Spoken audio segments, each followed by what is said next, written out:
Sahabat logis, keimanan banyak dipahami sebagai sesuatu yang rumit, jelimet, dan ribet. Tetapi sebenarnya keimanan di dalam Islam itu tidak ribet, sederhana. Sesederhana kita membeli obat di apotik. Sesederhana kita beli barang elektronik di toko elektronik. Nah, bagaimana penjelasannya? Mari kita ikuti obrolan berikut ini.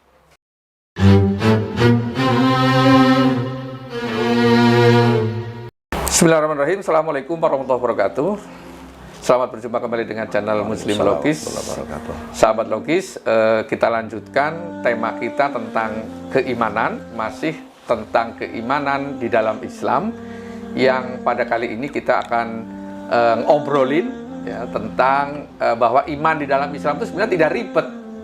Jadi tidak sebagaimana bayangan orang bahwa tema keimanan itu sepertinya jelimet, mistis, dan ribet. Sebetulnya tidak begitu. Nah, untuk melanjutkan mungkin ada satu hal yang perlu kita ulang bahas sedikit tentang tanda kebenaran yang pada episode lalu kita sudah sedikit singgung. Nah, Ustadz Farhan, kenapa keistimewaan yang ditunjukkan oleh para utusan pada zaman dahulu, yaitu Nabi Ibrahim, Nabi Musa, Nabi Isa, Nabi Muhammad, itu kok dikatakan keistimewaan itu dikatakan tanda kebenaran dari Tuhan? Alasannya ini bagaimana kira-kira ini? Ya, tanda kebenaran yang ditampilkan atau diperlihatkan pada saat itu oleh Nabi Ibrahim misalkan, ketika beliau dilemparkan ke dalam kobaran api yang sangat besar, tidak mempan, itu bisa disaksikan betul oleh masyarakat pada saat itu, bahwa itu tidak akan terulang oleh siapapun.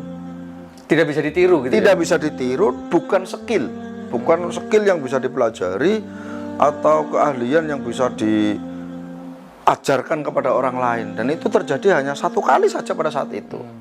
Iya, iya. Terus berikutnya Nabi Musa alaihissalam misalkan, ketika Nabi Musa dihadapkan dengan tukang sihirnya Fir'aun yang jumlahnya banyak, mereka itu skill semua. Skill sihir ya?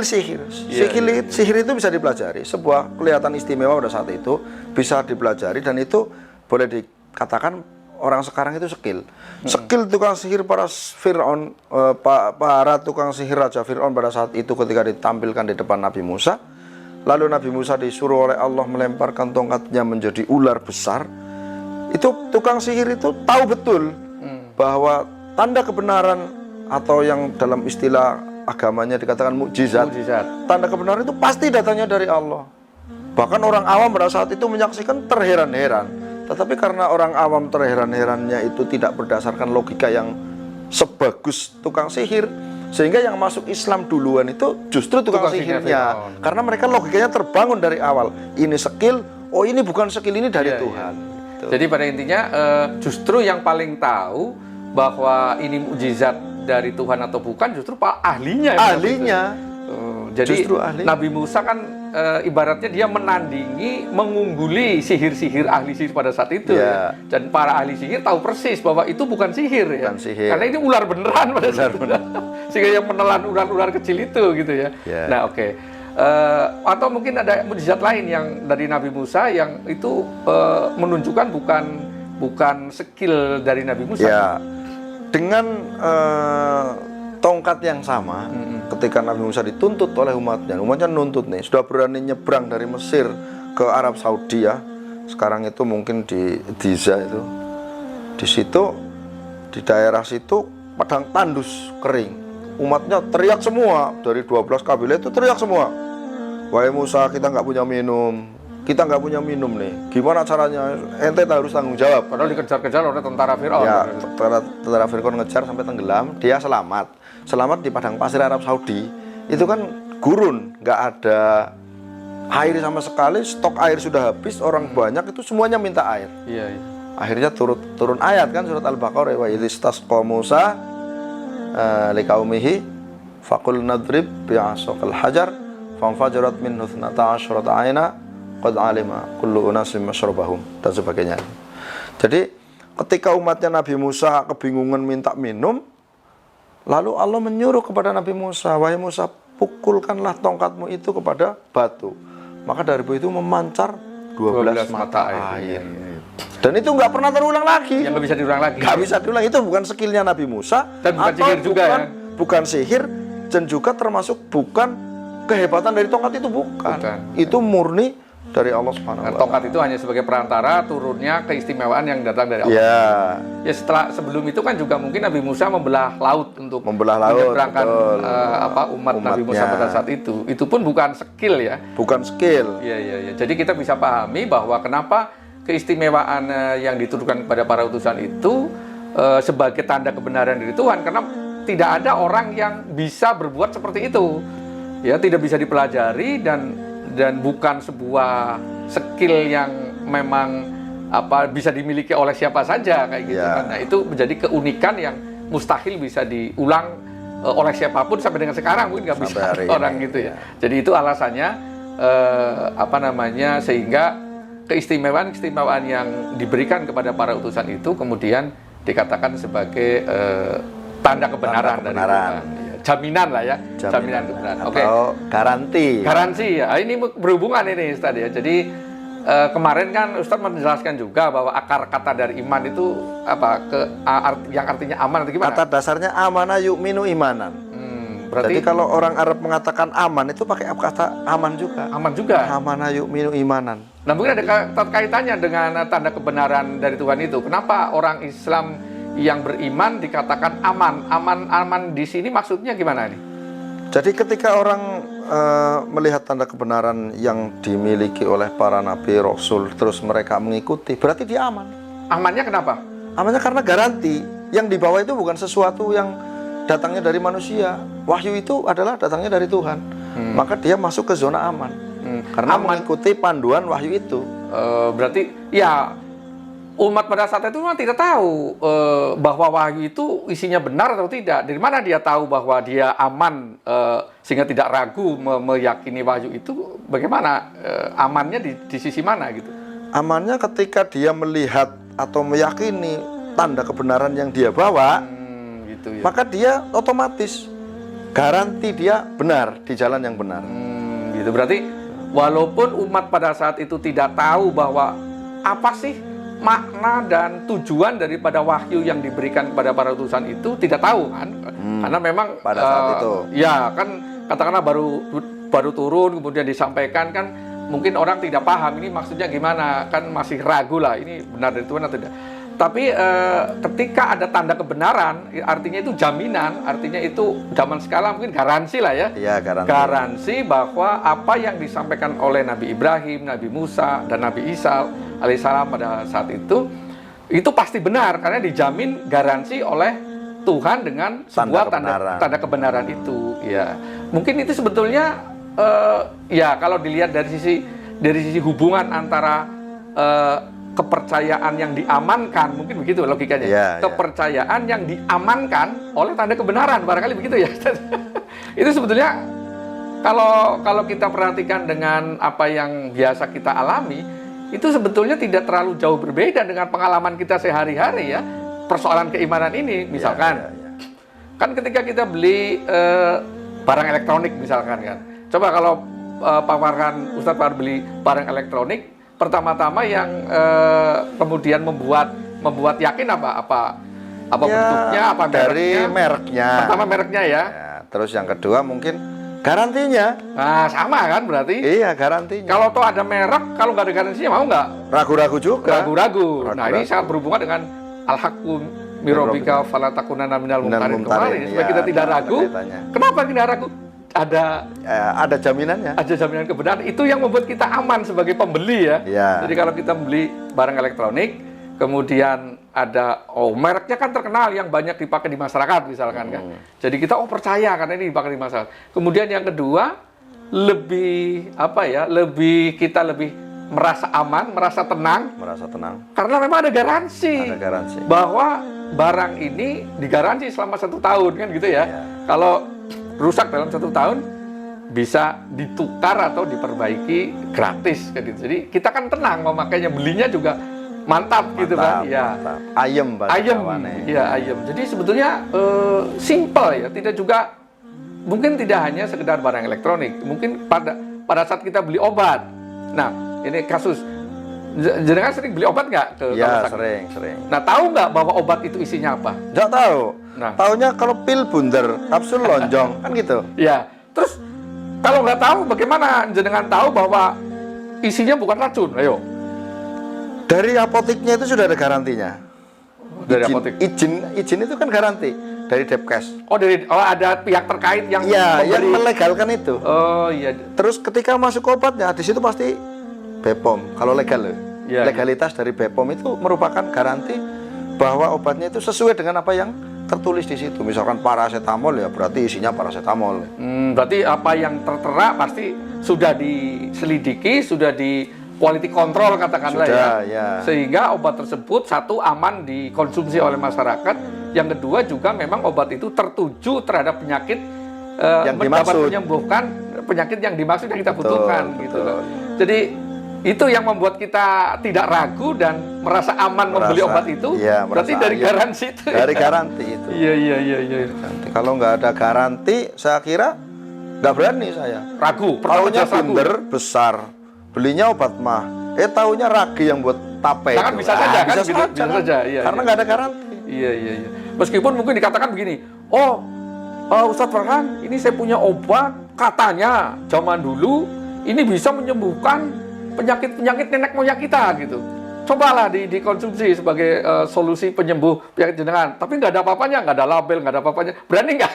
Sebagai seorang yang berpikiran logis atau kita lebih menggunakan pengalaman dan logika, nggak berani. Nggak berani ya. Nggak berani. Apalagi itu berat kesehatan ya. Kesehatan. Berarti ya obat itu kan karena kita tidak tahu isinya, dampaknya kan setelah kita minum. Betul. Setelah kita minum baru kita tahu dampaknya. Kalau isinya racun, berapa? Ya, Ya jadi kita sahabat logis ternyata hanya untuk urusan kesehatan, urusan barang elektronik itu saja kita tidak asal-asalan. tidak salah-salah. Butuh garansi. Butuh garansi yang memberikan rasa aman Rasa kepada aman, kita, iya. gitu ya. Oke, ini menarik sekali ya pemirsa ya, sahabat logis. Dari tayangan video yang bisa kita saksikan bersama, ternyata sebenarnya konsep keimanan di dalam Islam itu ternyata telah dipraktekkan oleh masyarakat kita ya, sesimpel itu. Dalam kehidupan Dalam kehidupan sehari-hari, ternyata bukan sesuatu yang asing, aneh, atau sulit, rumit. Sederhana saja ya. Iya. Sesederhana kita beli barang elektronik, sesederhana kita beli Obat. sesederhana itu. Tapi hanya saja objeknya yang berbeda. Itu kan tadi ya. Jadi kalau kita beli barang elektronik kan kita butuh tentang barang elektronik. Kalau beli obat, kita butuh tentang obat hubungannya dengan kesehatan kita. Nah, kalau keimanan itu adalah kebutuhan kita atas petunjuk hidup yang kita tidak tahu, yang hubungannya nanti dengan fungsi diri kita. Nah, sebetulnya hanya itu aja perbedaannya. Tetapi peristiwanya sebetulnya sesimpel itu, tidak ribet-ribet amat lah ya. Ya, nggak ada. Jadi hubungan antara percaya, kemudian objek yang dipercaya, dengan tanda kebenaran itu saja lah ya. Tidak ribet seperti yang kita bayangkan. Oke, itu sekilas tentang keimanan di dalam Islam. Sebenarnya mengakar pada kehidupan kita, bahkan dipraktekkan oleh masyarakat modern seperti sekarang ini.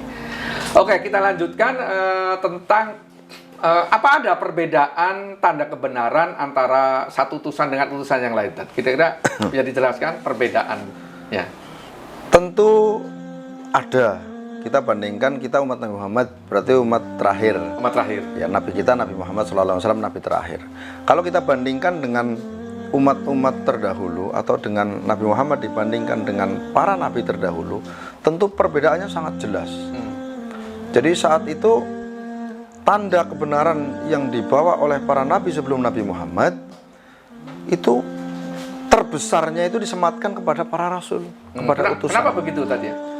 Karena ada alasan mendasarnya, Pak? Ya, persoalan mendasarnya adalah umat pada saat itu pola pikirnya masih sederhana, masih simpel, sehingga ketika melihat tanda kebenaran yang sederhana menurut logika itu, ya mereka sudah bisa melihat bahwa itu tanda kebenaran. Ya, jadi kalau Seperti tanda Nabi kebenarannya rumit, harus dipikirin dulu, harus pada riset saat itu dulu, ya sudah lari. tidak mampu maksudnya. Tidak mampu Tidak sesuai dengan kemampuan akal pada saat itu. Iya, iya. Jadi yang tanda kebenaran itu sangat indrawi ya, dan instan Ya, gitu. instan indrawi, mudah dilihat, bahkan oleh orang yang nggak perlu mikir pun kelihatan. Bisa menyaksikan dan bisa menjadi tanda, oh iya memang ini sesuatu yang luar biasa yang tidak mungkin manusia bisa melakukannya kayak gitu. Betul. Kesimpulannya gitu. Mungkin ada hal lain yang Begini, saya sedikit bandingkan tentang barangkali pemirsa agak kok beda ya, mujizat atau tanda kebenaran yang disematkan kepada Nabi sebelum Nabi Muhammad itu terbesarnya kepada individunya atau kepada Rasulnya. Kembali kepada pola pikir umat pada saat itu, ketika Nabi Ibrahim dimasukkan ke dalam api, itu di samping itu merupakan tanda kebenaran dari Allah, beliau tidak mempan dibakar, sekaligus Allah sedang menyelamatkan nabinya. Jadi kebutuhan saat itu karena memang utusannya mau dibinasakan ya, sehingga tanda kebenarannya ya menyelamatkan dan bisa disaksikan langsung. Dengan Nabi Musa barangkali itu. Ya, berkaitan dengan Nabi Musa, sihir adalah top pada saat itu. Tanda keunggulan zaman. Ya, keunggulan zaman pada saat itu sihir.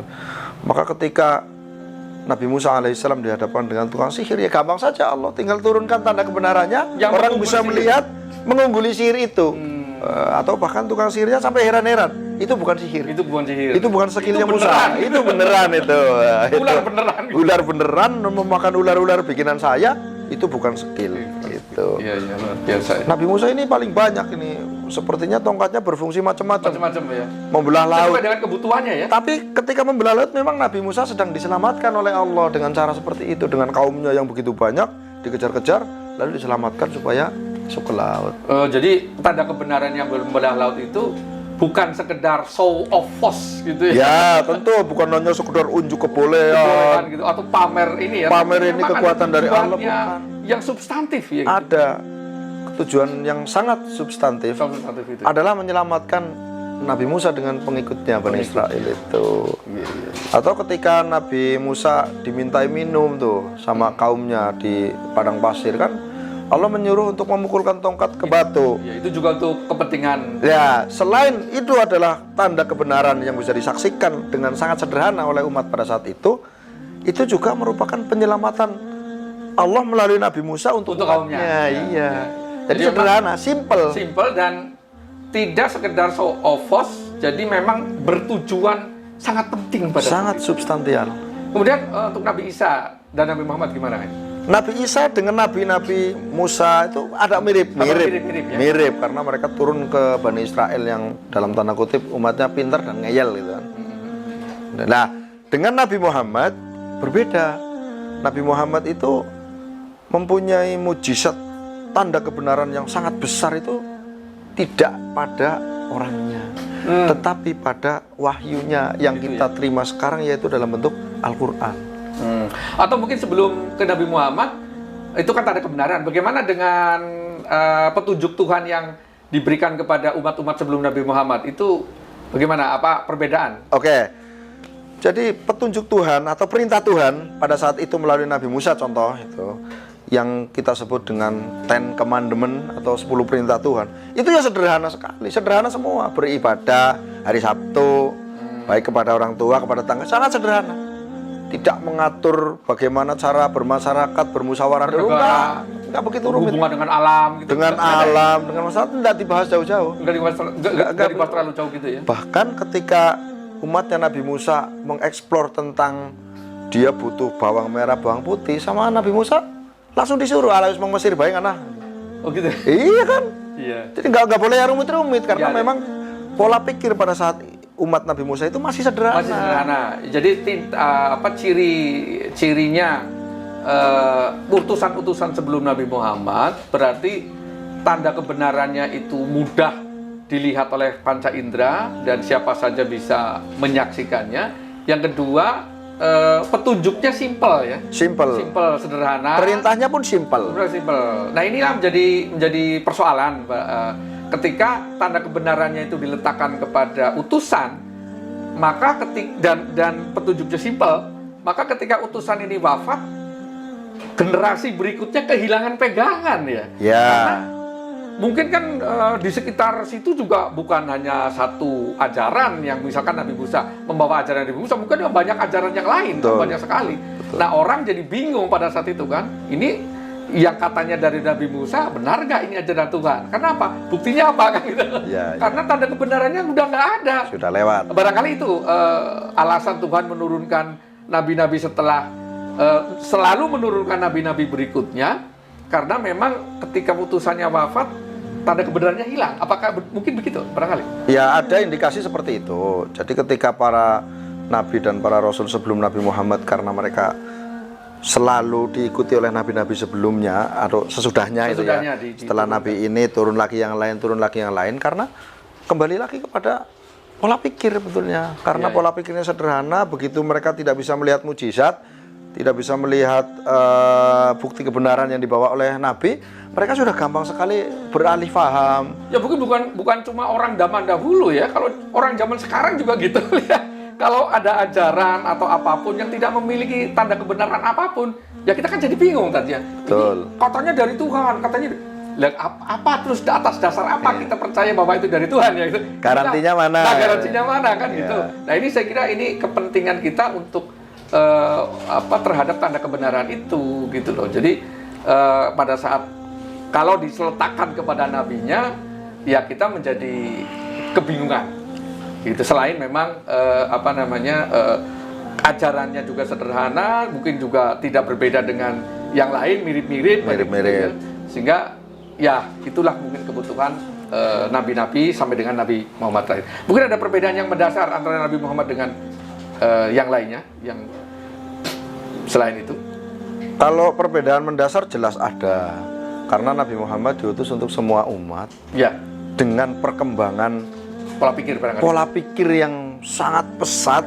Umat-umat walaupun umurnya pendek, dia diberi kemampuan eksplor, diberi kemampuan intelektual yang sangat tinggi, perkembangannya sangat pesat, sehingga kalau tanda kebenarannya itu besar ya, porsi terbesarnya ada pada seorang rasulnya, dan rasulnya orang Arab. Ya. Kalau sudah meninggal, itu seperti terputus, itu tinggal sejarah, itu tinggal cerita. Cerita betul. Ya, Ibrahim, jadi Nabi Musa, Nabi Isa. Itu akan sulit untuk dieksplor dengan akal sehat.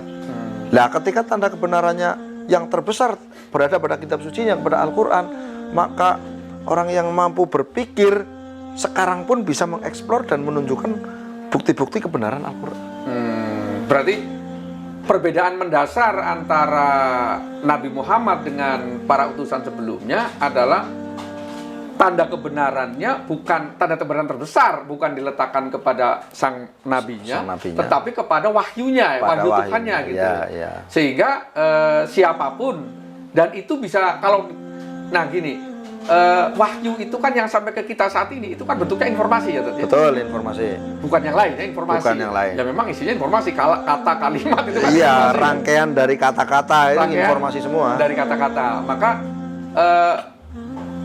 tanda kebenaran yang bisa kita saksikan barangkali itu harus dengan pola pikir, tidak hanya sekedar dilihat ya tadi. Itu kalau kita hanya sekedar melihat, menerjemahkan belum cukup. Ya. Karena kalau sudah berbicara pemahaman, tentu kita force-nya itu di otak. Otak harus bisa memahami kata-kata ini kata dari Tuhan. Ini apa tujuannya? Terus ada apa di balik rahasia kata-kata ini? Iya, berarti gitu loh. Intinya tanda kebenaran yang diberikan kepada Nabi Muhammad yang sampai ke kita adalah berkaitan dengan informasi. Betul, berkaitan dengan informasi. Nah, informasi kita tahu sesuatu yang sangat mudah berubah. Riskan sekali. Boro-boro sih yang Nabi Muhammad kan puluhan tahun ke belakang. Tahun 1400. Telah melewati peristiwa sejarah, perang dunia, macam-macam. Kita patut curiga kan sekarang. Jangan-jangan apa yang kita terima saat ini tidak sama dengan yang diterima Nabi Muhammad sudah orisinil enggak ya? Nah, kan orisinilitasnya itu kan itu yang sangat penting bagi kita saat ini. Nah, kita tahu lah kalau informasi itu sesuatu yang sangat sulit untuk dipertahankan. Poro-poro yang 1400 tahun yang lalu, kita tahu sejarah tentang Super Semar itu lah, dalam sejarah kita yang beberapa puluh tahun yang lalu lah ya. Itu pun saat ini kan simpang siur, mana yang benar kita juga tidak tahu orisinalnya Kabur sudah. seperti apa, tergantung siapa yang menceritakan, tergantung pihak mana yang kemudian menyampaikan, itu semua bisa berbeda. Nah, apalagi yang puluhan tahun. Nah, kalau kita lihat permainan di televisi kan penyampaian informasi itu misalkan ada dari 10 orang, kemudian ada orang pertama disampaikan 2 kalimat, kemudian disampaikan kepada orang kedua dan orang 10. Nanti disampaikan kepada orang pertama, kemudian disuruh orang ke-10 menyampaikan lagi, itu sudah berubah, jauh sekali. sudah berbeda ya. Itulah informasi. Nah, makanya kalau tidak ada mukjizat atau tanda kebenaran yang ada pada informasi, apalagi isinya Al-Quran kan informasi ribuan kalimat ya. Ya, ribuan. Nah, apalagi ribuan kalimat. Bagaimana kita bisa tahu bahwa itu semuanya Orisinal kan? protektif. Sangat sulit gitu. Nah, ini yang perlu kita bahas selanjutnya. Bagaimana kita bisa tahu bahwa sedemikian banyak informasi yang kita terima saat ini itu masih orisinal. Nah, ini barangkali bahasan kita di episode selanjutnya, di obrolan kita selanjutnya, agar kita bisa mengetahui dengan pasti orisinalitas kitab suci, orisinalitas Al-Quran, dan juga tanda kebenaran apa yang kita bisa saksikan live saat ini juga. Gitu ya? Ya. Barangkali obrolan kita untuk sementara sampai di sini. Sampai berjumpa lagi di episode selanjutnya. Obrolan Assalamualaikum berikutnya. warahmatullahi wabarakatuh. Waalaikumsalam warahmatullahi wabarakatuh.